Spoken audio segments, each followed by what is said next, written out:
Salam əziz həmvətənlərim. Avropa Parlamentindən sizləri salamlayıram. Zəfər bayramımız mübarək olsun.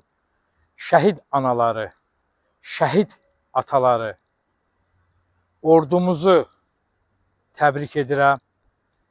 Bəli, Allah Azərbaycan Respublikasının prezidenti cənab İlham Əliyev Heydəroğluna can sağlığı versin ki, təbii ki, bizə zəfəri yaşatdı.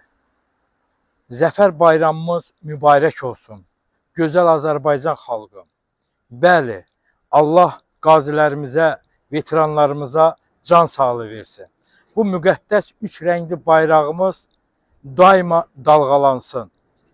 Üç rəngli müqəddəs bayrağımızın dalğalanmasının səbəbkarı bugün Xankəndində, Qarabağımızda dalğalanırsa, gəlin unutmayaq şəhidlərimizi, qazilərimizi, veteranlarımızı, ordumuzu, Ali Baş Komandan İlham Əliyevin daxili və xarici siyasəti nəticəsilə torpaqlarımız azad oldu. Zəfər bayramımız mübarək olsun.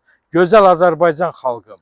Bir daha da bayramımızı, Zəfər bayramını, 8 noyabr Zəfər bayramımız ürəkdən sizləri Avropa Parlamentindən təbrik edərək salamlayıram.